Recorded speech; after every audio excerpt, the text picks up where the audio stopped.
on the banks of the Warramburrawong. What's that? A river, they say. Well, no, it's only a creek that runs into the Castlereagh. It was true that the Mawbeys were murdered, as no doubt you all may know, by these blacks, Jack Underwood, Jimmy Governor and his brother Joe.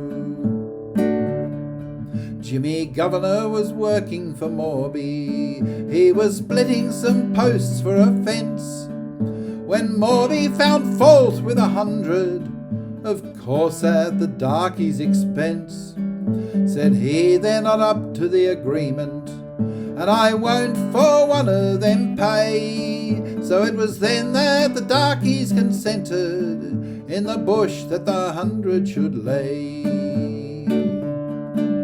Now after condemning their posts and then refusing to pay, nothing must do old Mawbey but to start carting those posts away. Of course that nettled the darkies, so Jimmy and Joe went down, and Mawbey, to save further trouble, agreed to pay them the crown. Now Mawbey, he had no right in touching those posts at all. No doubt he thought he was cunning, but it stuck in the darkies' gall. And there is that brazen-faced woman, I'm alluding to Governor's wife, who prompted them on to the murders. She ought to be jailed for life, for the lies and the yarns she told Jimmy of things that the Mawbeys had said, that for living her life with the blacks, Jimmy and she should be dead. That's how she worked up the row, a scheme that was planned for some time, and if ever the truth gets known, she coaxed Underwood into the crime. You might think I'm hard on the woman and say I'm not treating her fair, but when Mrs. Mawbey was dying, she said that the woman was there, Elsie Clark, who escaped with her life. Heard Mrs. Governor say, "Look, Jimmy, there go the girls," as the teacher and Grace ran away. Now Mawbey, he had 2 places, not quite a mile in between, and the family was separated on the night that the murder was seen. Old Mawbey, Reggie and Clarkie slept in the house down below. The mother, the girls and young Percy stayed at the other, you know. This place had once been a station, that's if my mind is not wrong. The old homestead lay more to the river, and that station was called Breelong. When Mawbey took up the station and started to live on the same, he altered a great many things, but he never altered the name. And Mawbey was known for years to the blacks on the Castlereagh, for he would always employ a black if they happened to come his way. The governors, they knew all this, and his soft soaping ways as well, so they waited to strike the blow, and it was a blow when it fell. Now the night the deed was done was a night without any moon. The weather was rather cold, it being after the month of June. They went to the lower place to visit old Mawbey first, intending to kill him no doubt, so anxious for blood was their thirst. They knew that the Mawbeys had rifles. They saw Reggie and Clarkie inside. If old Mawbrey had been by himself that night, I believe he would have died, not daring to face the men, for they hadn't a white man's heart. They found themselves in a fix, being baffled just there for a start. 'Twas there that they altered their plans and worked quite a different way. Jimmy called out to old Mawbey, said he wanted a bundle of hay. Come down in the morning, says Mawbey. Very good, said Jimmy, all right. And he reckoned by what he had seen that Mawbey was there for the night. For they made for the house above, still on their murder bent, to where the women and children slept. Those cowardly rascals went. Poor Percy was the first to wake, and he made a rush for the door, but Underwood dealt him a blow, leaving him dead on the floor. It was then that dear little Hilda ran for her life down the track, but the poor little soul fell a victim to the blow of the brutal black, who mangled her helpless body as stunned by the blow she lay. And when he had reckoned her dead, the murderer made away. The next to swell the number was the teacher, Miss Kerr and Grace, who, holding each other's hands, made off at a rapid pace. They had beaten the blacks and were running to save their lives, and save it no doubt they would have, but they were seen by Governor's wife. Look, Jimmy, there goes the girls, were the words that the vixen said. So the criminal ran them down, and with his bundy killed them dead. The teacher was the first to fall.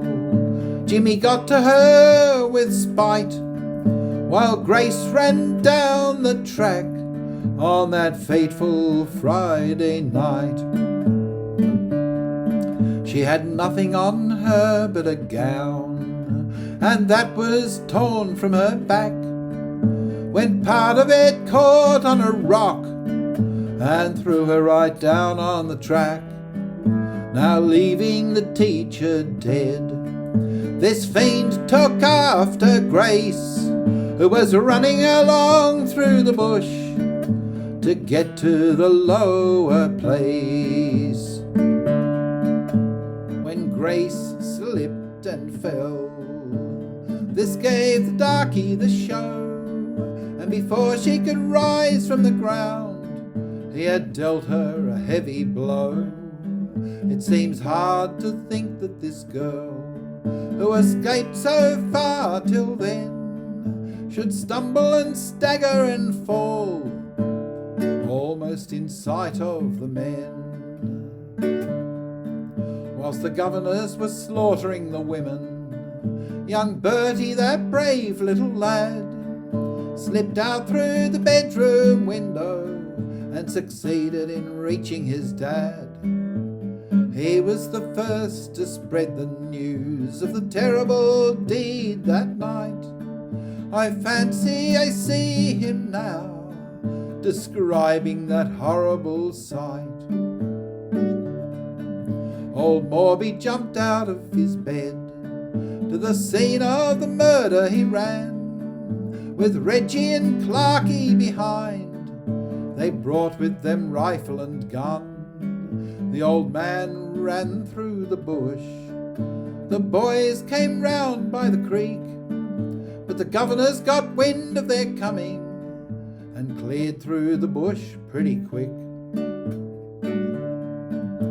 Poor Percy lies dead at the door, Mrs. Mawbey dying close by, Elsie Clark out in the garden, all bleeding and moaning does lie. Old Mawbey, Reggie and Clarky, they hunted around the place. The boys found poor little Hilda, but no sign of the teacher and Grace. Thought Mawbey the blacks might take them, perhaps they may spare their life. But what sort of time would they have at the mercy of Governor's wife? It was true that she hated the girls, but especially the teacher and Grace, for they always gave her a dig whenever she came near the place. Old Mawbey went through the bush, straight to the darkies' camp, but not a soul could be seen, for the murderers had gone on the tramp. There were two smaller boys in the house who hid themselves under the bed. When Mawbey came back, they told him that the teacher and Grace had fled. Now Clarky raced into the township, a distance of 10 miles or more, to bring out the police and the doctor. They arrived between 3 and 4.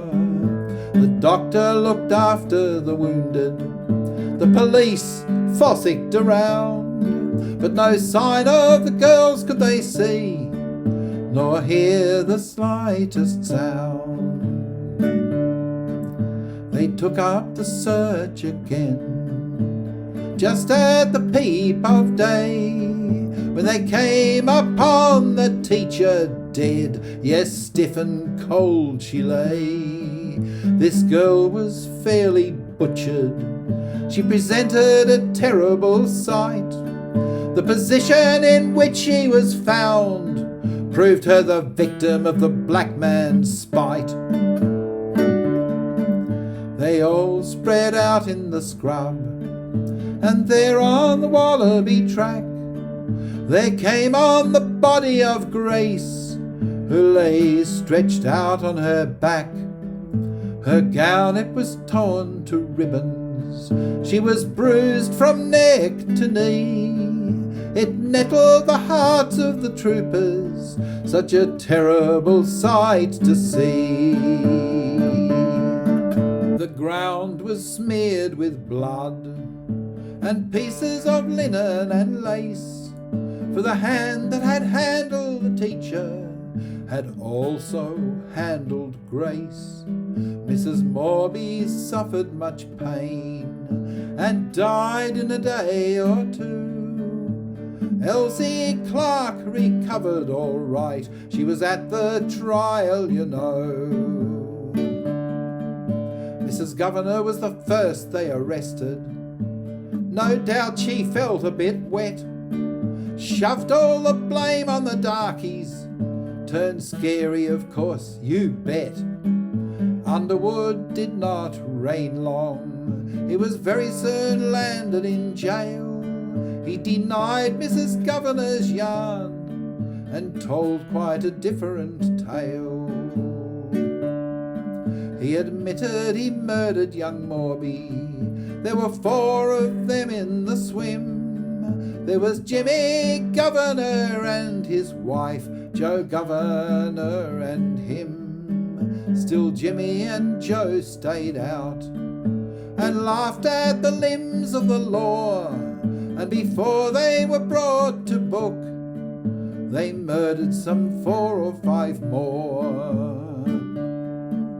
The bloodhounds were brought from Sydney, they started them on their tracks, but they and the police were a failure at catching the Breelong blacks. It was the civilians who brought them to justice, and not the troopers, I vow, for had they been left to the John Hops, I think they would be out there now. You pretty well know the rest. I haven't much more to say. Joe Governor was shot in the bush just at the break of day. Now people who live on black labour and started cheating the blacks may be sure they will wipe out the debts if they do it with bludgeon and axe. Jackie Underwood suffered in Dubbo, Jimmy Governor in Darlinghurst jail. Mrs. Governor got married again, and that is the end of my tale.